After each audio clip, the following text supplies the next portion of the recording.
Hello, good afternoon, everyone. Thank you for your time and thank you for having me over. And thank you for your kind introduction. Okay, this is usually we do this talk in person, and my children have grown me to see talk during XLH day. So it was quite different that I told them today to stay out of the room and not to bother me, whereas they have learned to walk and fall during some of these talks. So feels just like at family, but distant. Okay. So we're going to talk about X-linked hypophosphatemia and dental implications. The way the slides are, let me proceed to the next slide. The way the slides are, we're going to talk about XLH overview. I'm not going to talk about the medical part because a lot of these manifestations have already been discussed by Dr. Carpenter and the group.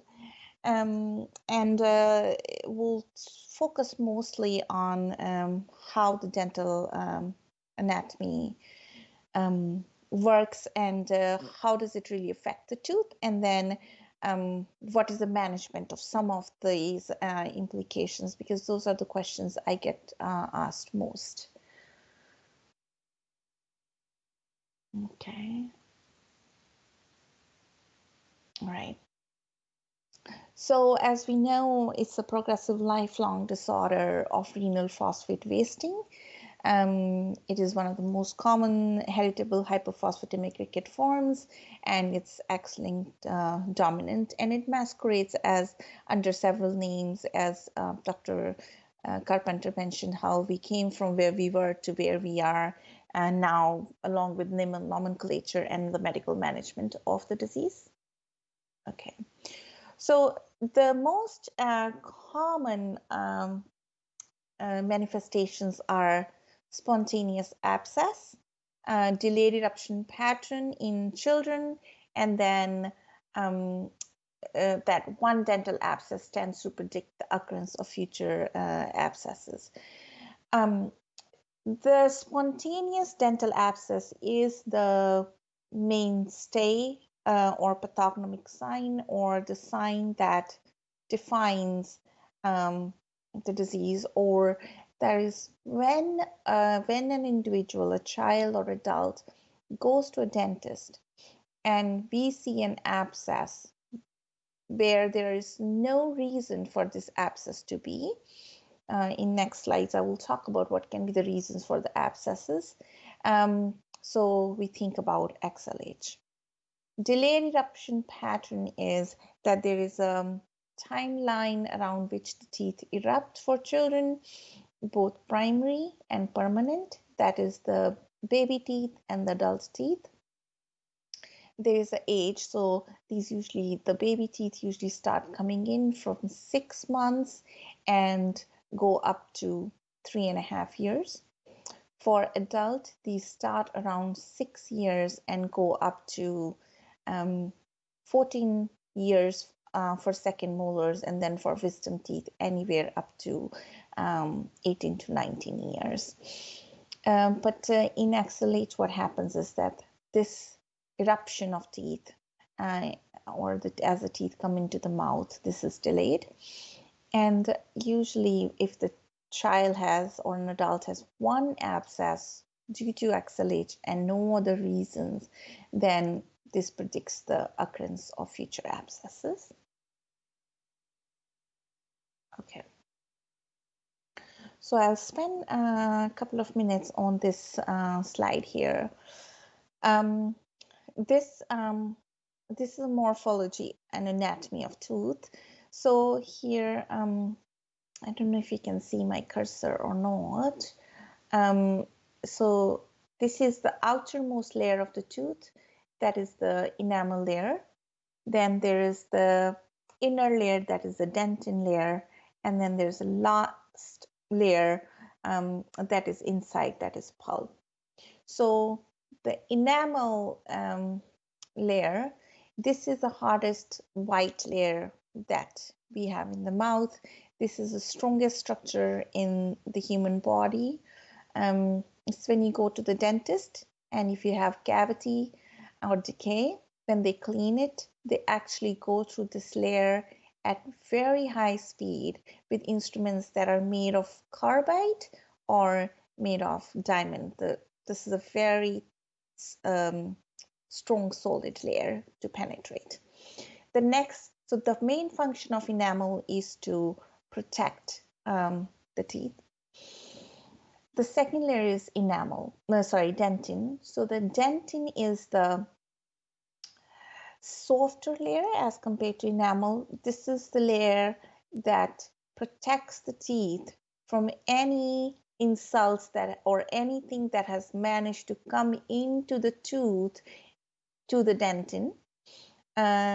This is the layer that also, whenever there is an issue, it adds a layer to itself, or it thickens, or it gets a glass-like appearance to protect the tooth from further breakdown.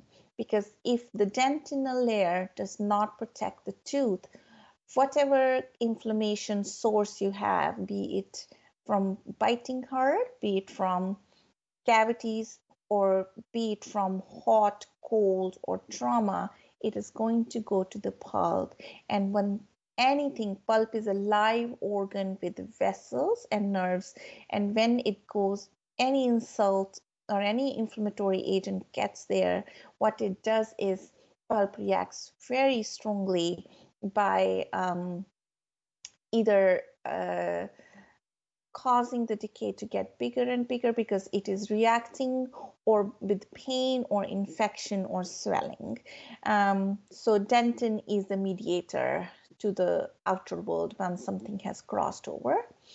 Then there is a layer of cementum. So as the name implies, cementum is what holds a tooth to the outside bone. So each tooth is housed in a bone, and cementum is that structure that holds it. Okay, I'm going to skip the slide. Okay, so each layer is affected differently during XLH. So if you have XLH, enamel is affected separately, dentin is affected, and then pulp is affected, cementum is affected, and that's how it leads to the complications that happen. So enamel defects is all human beings who have with enamel, they have irregular structure of enamel. It is just normal structure where it can be little microclefts or with little irregularities in the surface. Usually, if dentin is strong, anything that passes through these clefts does not cause any inflammation or does not have to go to the pulp because the dentin is strong enough to fight. There is no clear evidence on if there is really extra microclefts, of if there is additional irregularity for XLH patients. There are studies on both sides that say that there is not enough, that there is actually microclefting in patients with XLH in the enamel surface, and then there are studies that say there is no impact on the enamel. So there is no consensus as yet.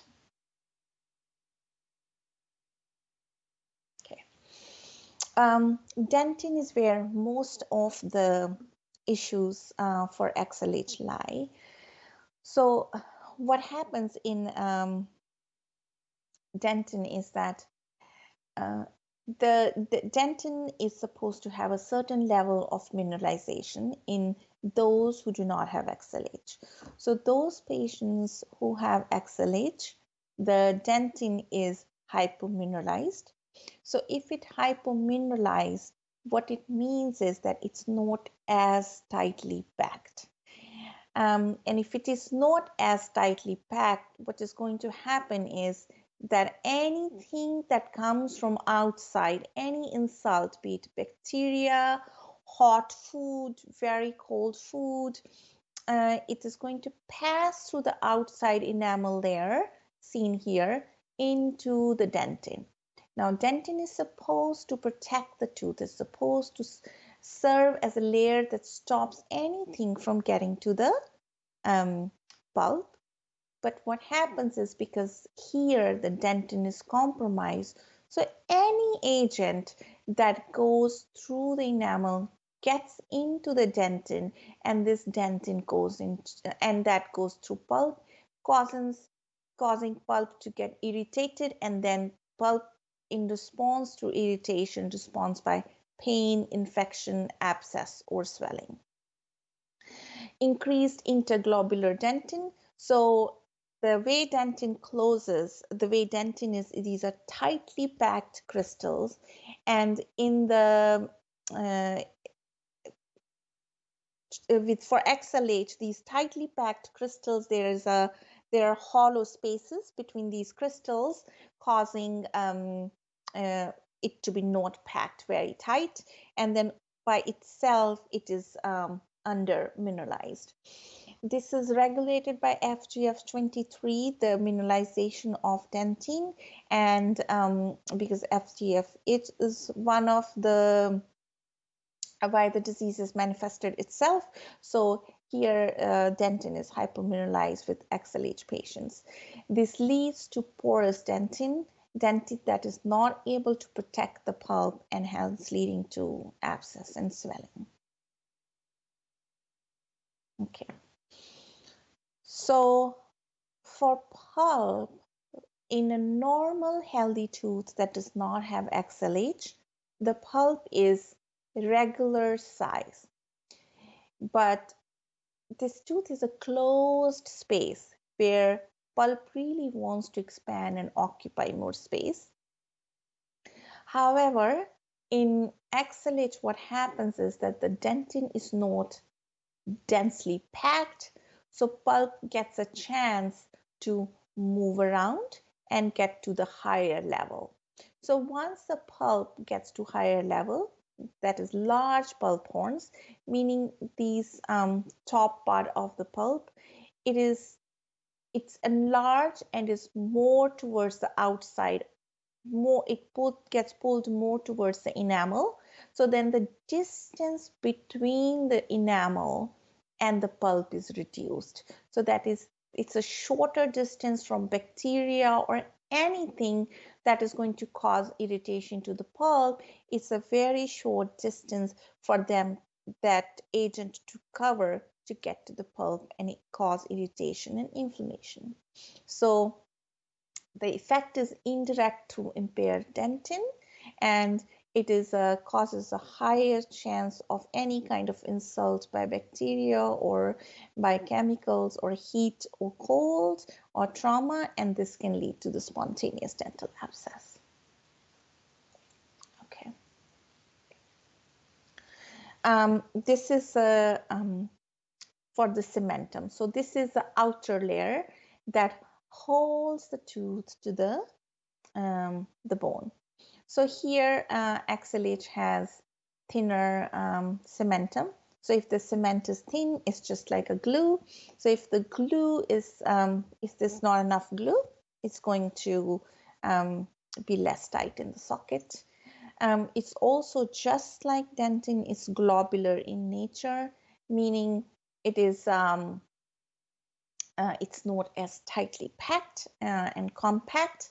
For this, we do have evidence because cementum formation depends on lower levels of phosphate, and we know that in XLH there is phosphate wasting, and there is a FGF23 regulation, which plays a role in how cementum is formed. And the implications here are that there is a loss of dental attachment. So how this presents in patients with XLHs by loose teeth or by gums that recede, so gingival recession, by having periodontal problems, that is mostly the gum problems, leading to early loss of teeth or root sensitivity. Okay. This is a slide to show how a dental abscess happens. I could not find a slide without the decay. So this is the slide is showing how pulp is inflamed through decay, but it will be the same presentation for XLH, except there will be no decay. The spontaneous abscess in XLH means that there is no decay, there is no history of trauma, there is no chemical insult or thermal insult that can be identified, and yet the patient has the dental abscess. So there is if there is any insult, it goes into the enamel first, and in the first tooth diagram that you see in the cartoon, so it goes to the enamel, so it's still in the white portion, if you see. In the second one, if it is not taken care of, if it's not addressed, it moves on to the second layer that you see in the cartoon. It's a pink layer where there is this is a dentin. So this dentin ideally should have protected the pulp by making an extra layer that is called sclerotic dentin, or by walling off the inflamed part of the tooth from the dentin and enamel from the pulp, which did not happen because dentin was compromised. Hence, in the last, the third cartoon, you see it has gotten to the pulp, and once the pulp is inflamed, if you look at the bottom, the golden ball, it leads to abscess. It's basically what all the inflammation that has happened, or the inflammatory exudate, it has pooled together at the bottom, causing this abscess. And now this abscess wants to follow the path of least resistance, because body wants this infection to be walled off, or this pus or this material to leave the body as an exudate. So the least path of resistance is through the bone to the side of the tooth. So last picture, if you see, there is an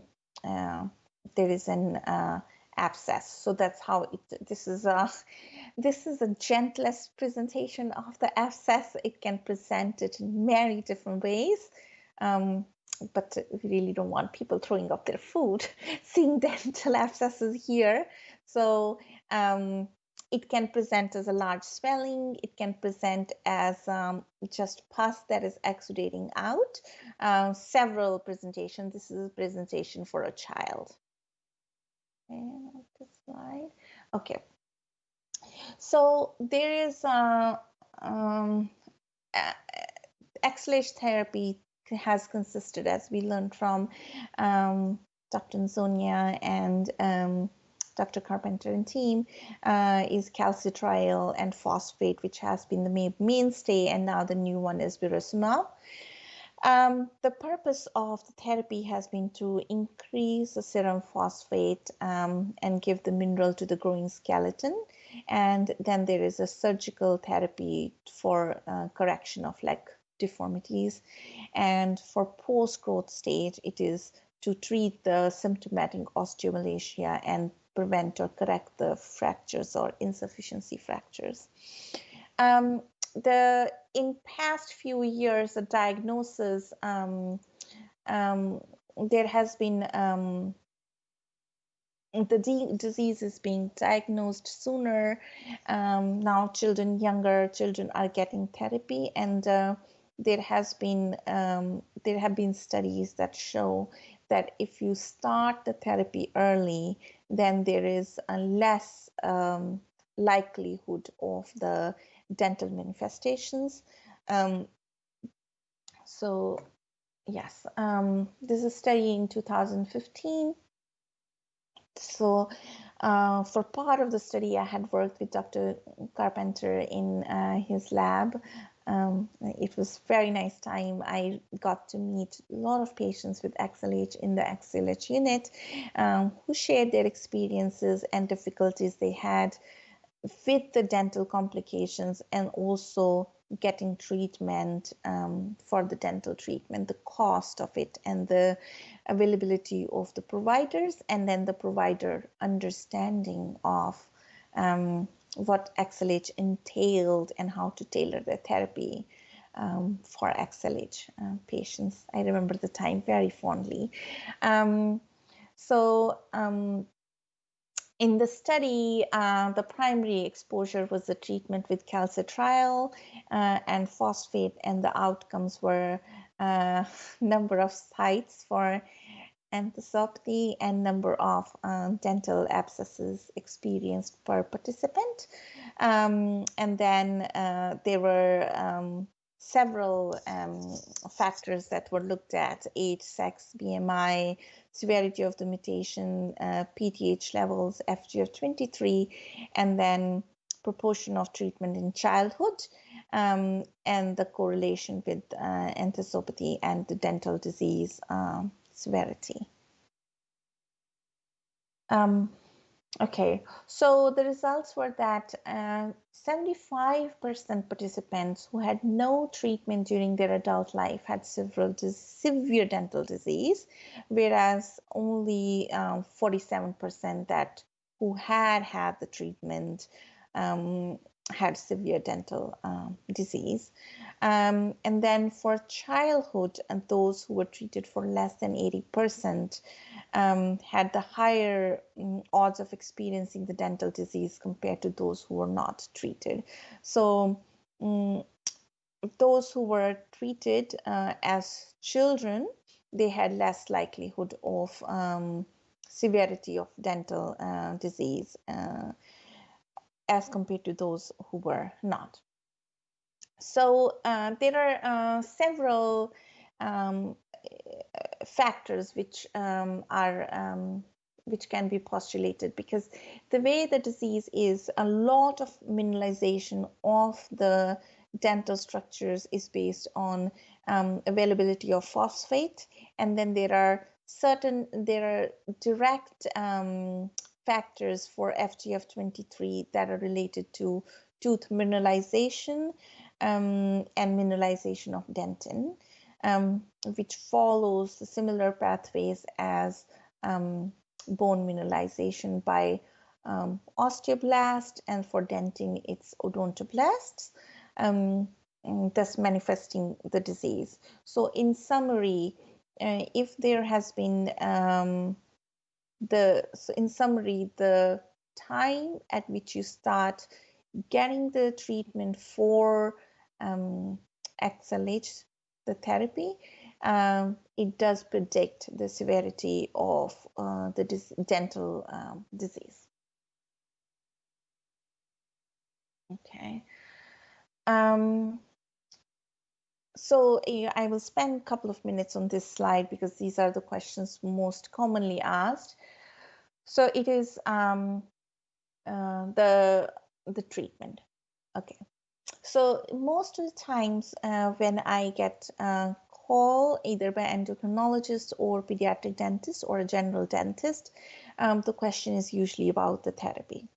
So first of all, for anyone with XLH, they should be on a 3-month recall visit. Routine visits are at 6 months that you see a dentist twice a year. But for patients with XLH, it is recommended 3 times. That is, you see them 4 times. One is to understand if there are any new symptoms that are developing, then to check the health of the bone levels and the attachment of the teeth in the bone, and the continued management of the gum disease, because the gum disease progresses rapidly in patients with XLH. For children, the purpose of visit every 3 months is to apply the fluoride, which toughens the enamel layer. So if there is any compromised enamel layer, it will the fluoride application will help with toughening it so that the bacteria or whatever insult does not penetrate into the dentin. The second purpose is for oral hygiene purpose.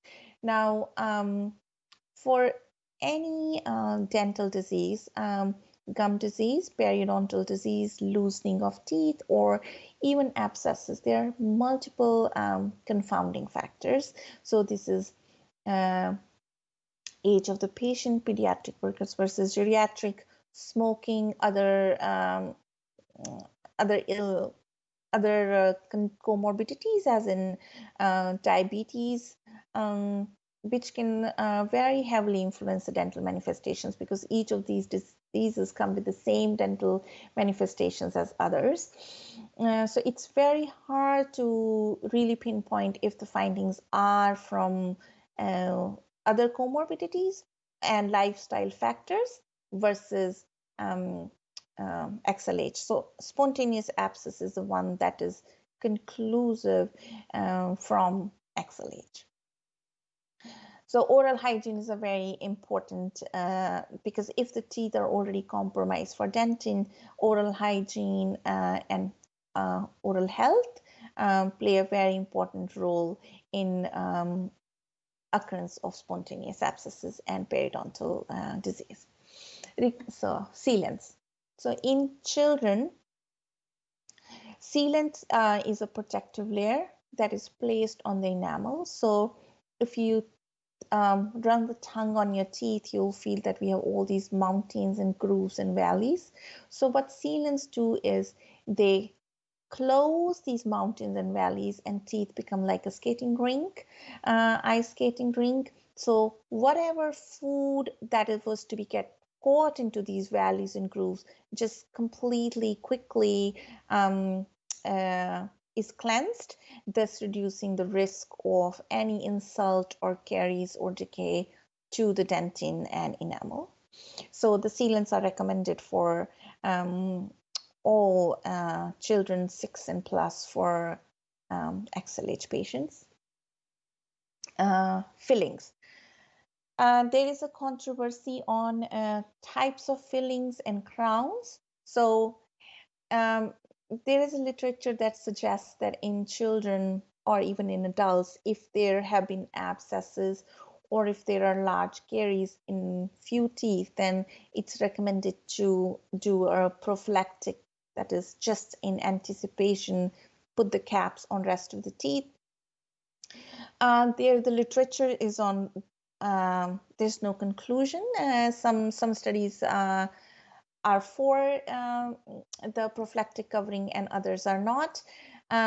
But this is case by case basis, because if we start covering all the teeth, then we also risk cutting down extra teeth and causing additional problems to the pulp. So if there is a filling that is needed, it should happen promptly, so not to compromise the tooth structure more, because the tooth structure at dentin level is already compromised. Okay, extractions, yes. So extractions can be done in children. The extraction happens and then space maintainers are placed to hold the space for permanent teeth to come. In adults, if extraction has to happen, the recommendation is that to, if possible and feasible, the extraction should be done after discussions with periodontist. The reason is, for whatever teeth you're going to lose, you want to replace them if needed. So the replacement is either by denture or by implants. So for extraction, once it's done, we want the extraction to be atraumatic so that we do not lose a lot of bone. Second is, if there is any bone augmentation, meaning if there is something that needs to be put in that extraction socket after you've taken the tooth out, the periodontists are the specialists of that and saving the space. So it's the gum specialist, the periodontist, who should be consulted prior to any such treatment. Regarding dental implants, yes. So if there is any augmentation needed with bone forming materials or bone supporting materials, it should happen prior to dental implants. dental implants have been successful, and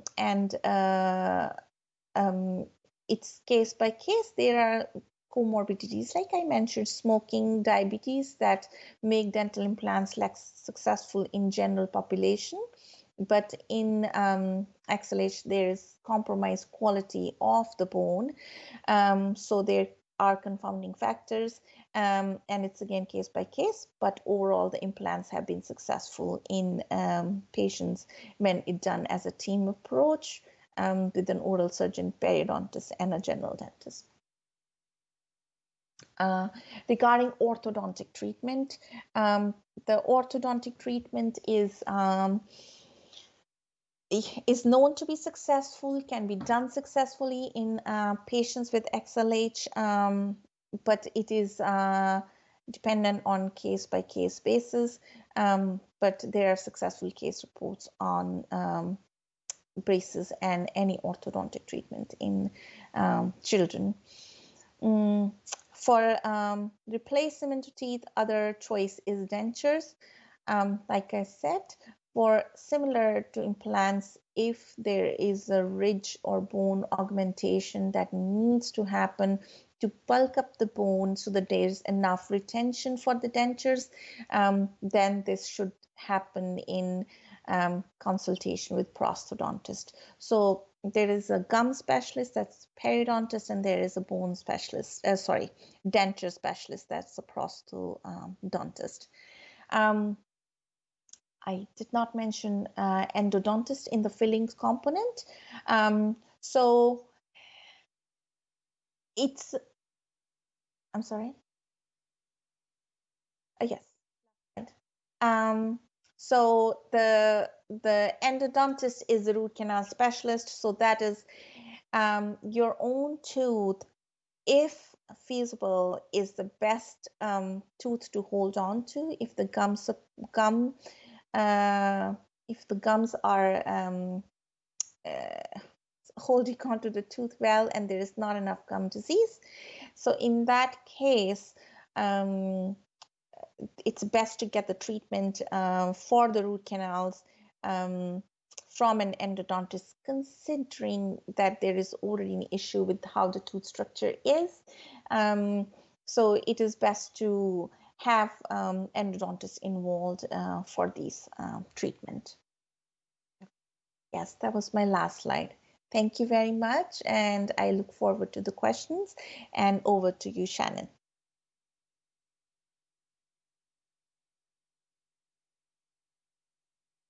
Hey guys, Jason, you're with me. This is Jason Grant. I'm good. He's one of our XLHers and a huge advocate for our community, and he's going to talk to us about insurance and getting some dental work covered by his insurance. Yeah, perfect. So I guess first off, thank you previously for talking about the dental parts. That was kind of hard for me. It made me remember all the times I was in the dental chair and all the oh gosh, the stuff that goes with it, the work, the pain, the financial implications for my family. So thank you for talking about it, and even getting to the point that I have today, where I think I feel like I've kind of succeeded as much as I can with the dental aspects of XLH. I got a few pieces of paper here I just had to grab about my insurance. So my process started, from the very beginning, where I had dental abscesses, from as long as I can remember. Was in the dental chair, getting whatever is done to pediatric abscesses, and then getting into more towards an adult, 14, 15, 16 years old. I think I had 18 abscesses by the time I was 17 or 18. So my parents went through a lot of work to try to figure out what was wrong with my teeth and try to fight with the insurance to make it not an unbelievably financially burdensome process to take care of my teeth. I did have a full set of dentures I had a full mouth extraction and dentures in place when I was 19, just because I could no longer take. I could no longer take the prospect of having more abscesses and more root canals and work done to my teeth. So that happened.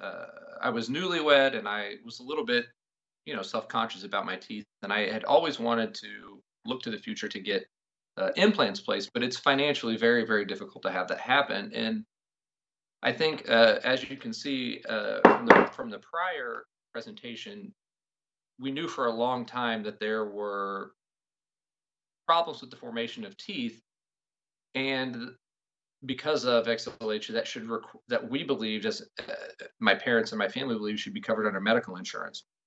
But that wasn't, and we're a pretty underrepresented community to try to make that happen for medical insurance. So it's been a fight my whole life. I remember the whole time my parents talked about it, I've talked about it, everybody. So like I said, I got those implants placed when I was 19 years old, I mean.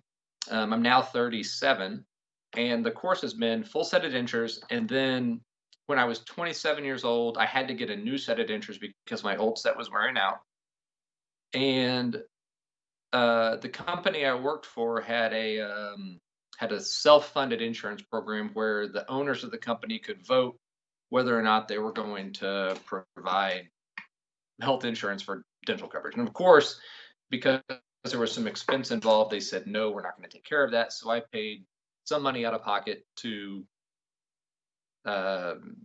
get 2 implants on the bottom, just so my jaw, my mandible, would not recede any further, and keep a lower denture in place. And so then I was looking forward to the next time I needed to get a set of dentures in place, hoping that laws would have changed and we'd maybe come a little bit further with information that the rest of my implants could be placed under medical insurance. That hadn't fully taken place. I was 27 until I was 37 now, but there was enough progress to use my insurance documents and some information that we'd found out was more readily available about XLH and teeth to fight my insurance company to guarantee that they could provide for some dental care under medical insurance.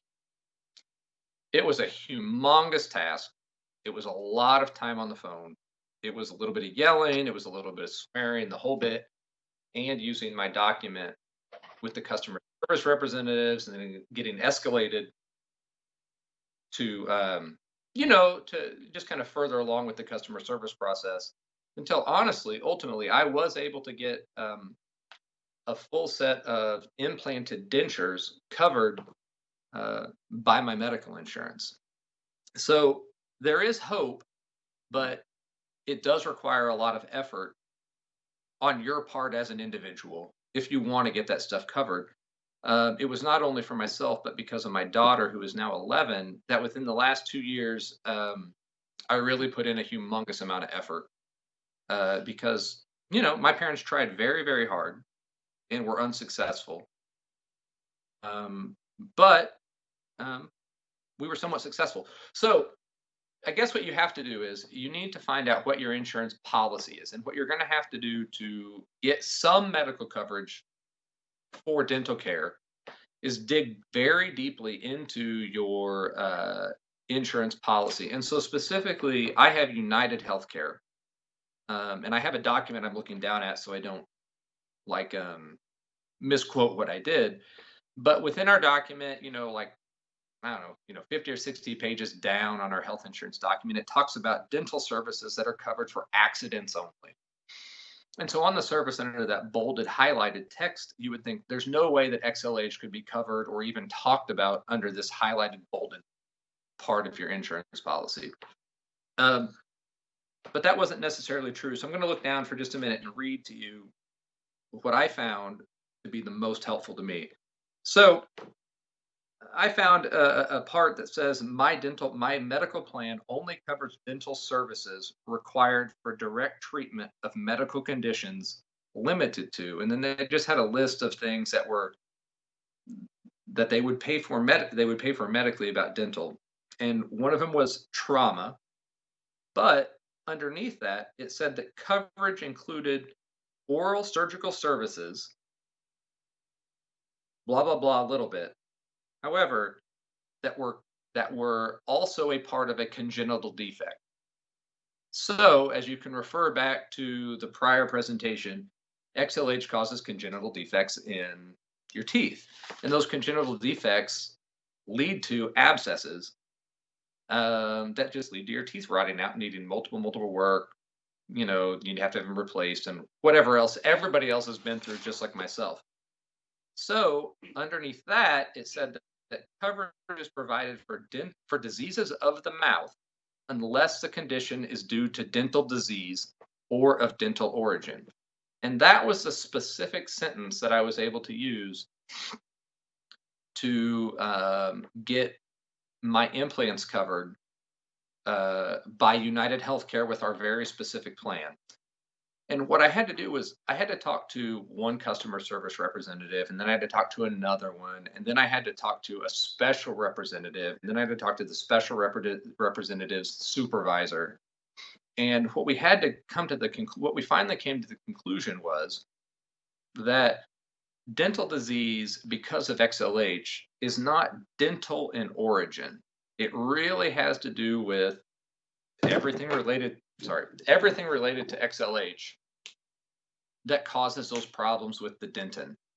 The pulp chambers being large, just the very narrow path that bacteria has to take to cause an infection. And because of that, we were then able to cascade a set of events that allowed us to walk through my medical plan to get dental implants covered. And not only for me did it require for careful examination of my medical plan, it required me to find a dentist that was willing to file paperwork with my medical insurance, claiming, stating that my H was the cause of all of my dental problems. So what I'd ran into in the past was, let's say, a lot of people, you do not want to commit insurance fraud as a healthcare provider. Medicare fraud, Medicaid fraud, insurance fraud, it's terrible. It comes with lots of problems. And, personally myself, I do provide healthcare, and there's no way that I ever want to provide a route for my services to be considered Medicare or Medicaid fraud.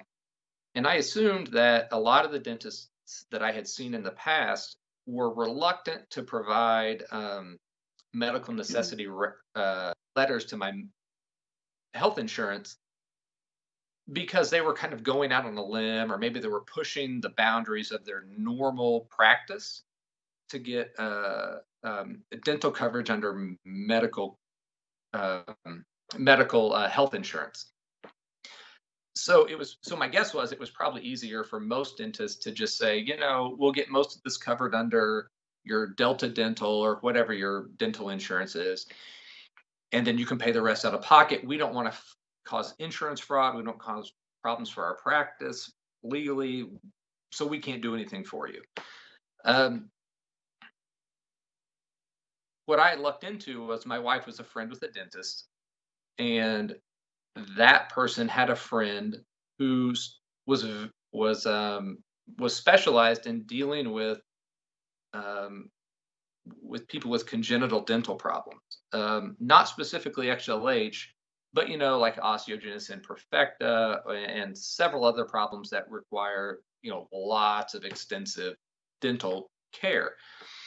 I drove about 2 hours from Columbia, Missouri to Kansas City, Missouri to meet this person. And because they were experienced with using medical insurance to cover dental insurance, and they were willing to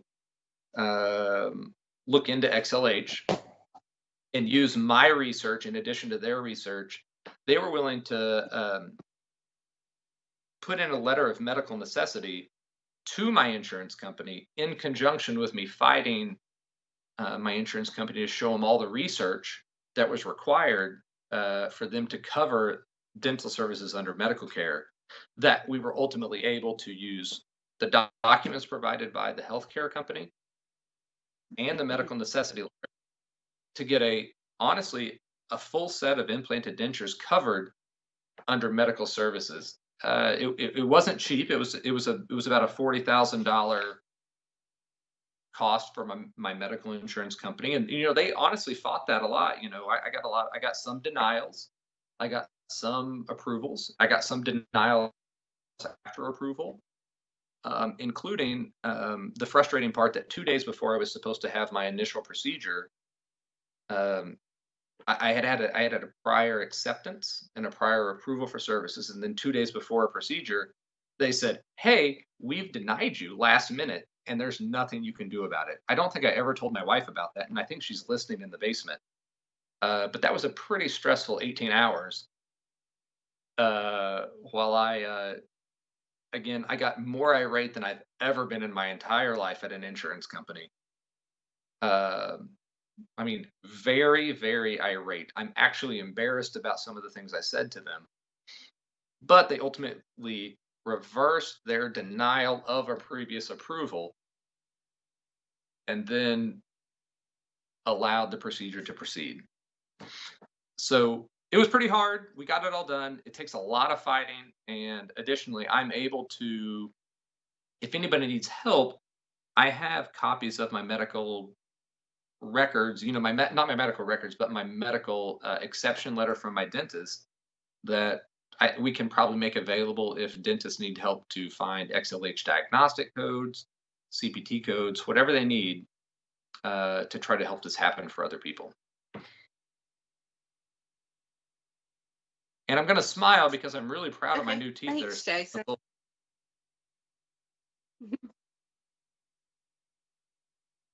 Beautiful. They're beautiful. They shine. Thank you so much for telling us your journey.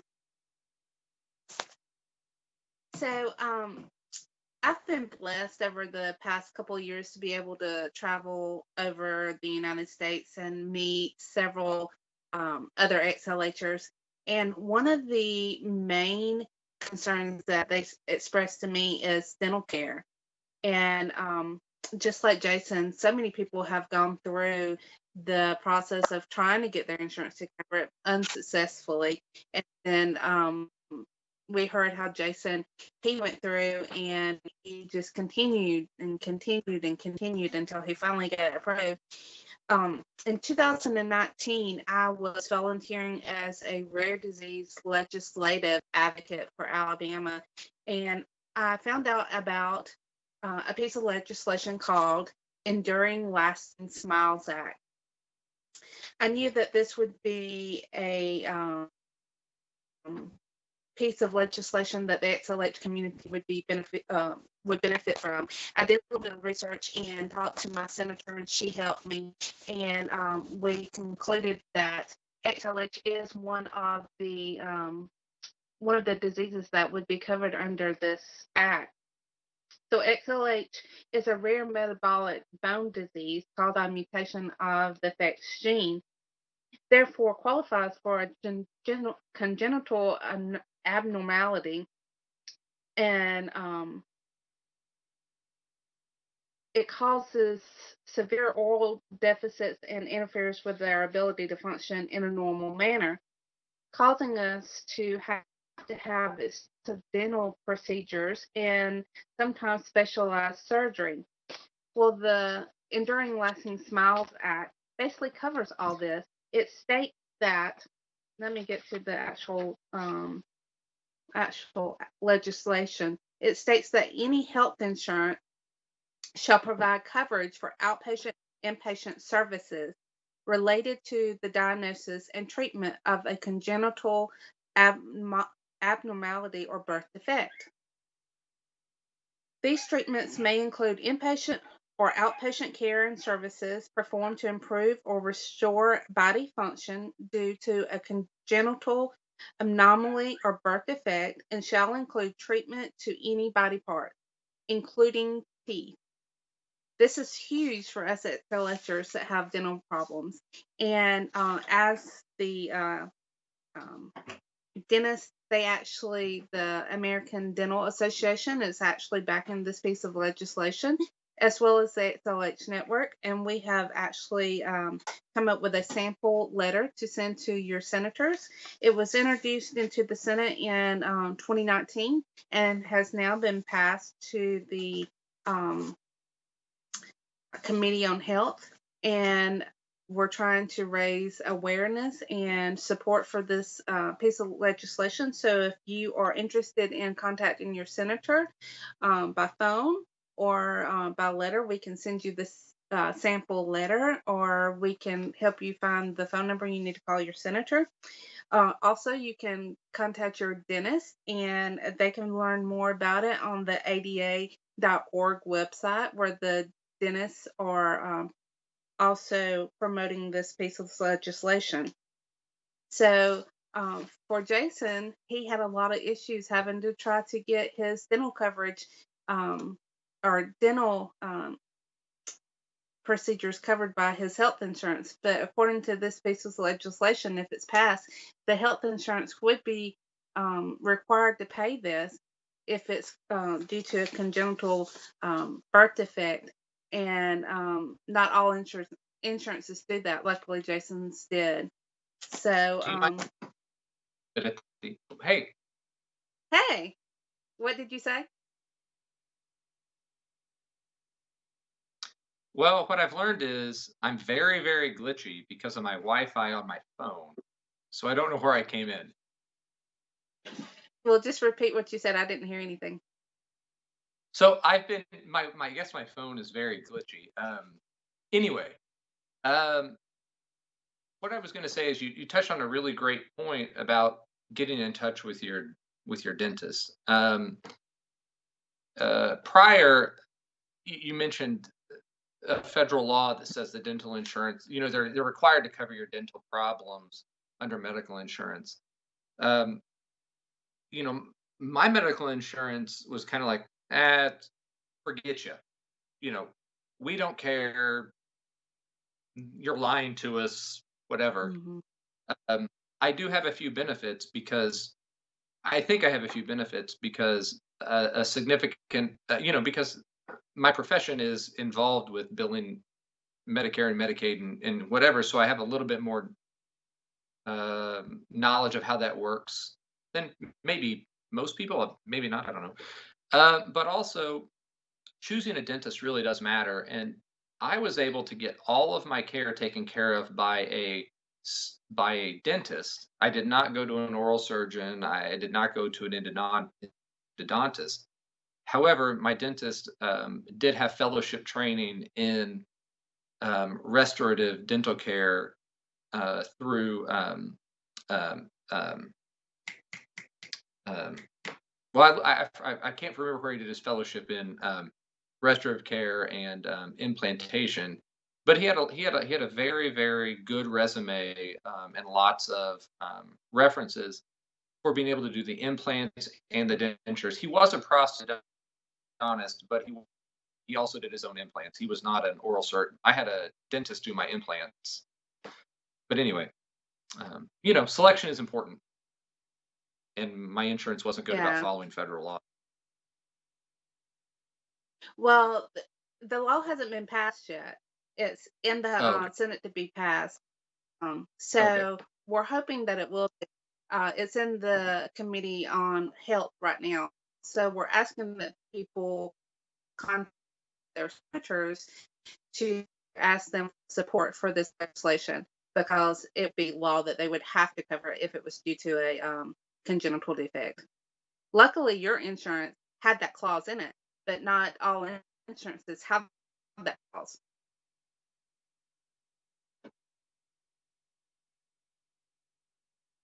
So I'm sorry if I've interrupted. We're going to take a bit. No, you're fine. We're going to take a short break, and we're going to come back at 4:00 for Peter Dankelson. He is such an amazing guy.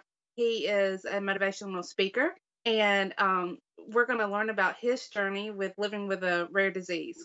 So we're going to take a quick break and join us back again at 4. Thanks, Jason. Thanks, Dr. Carr, for all your information.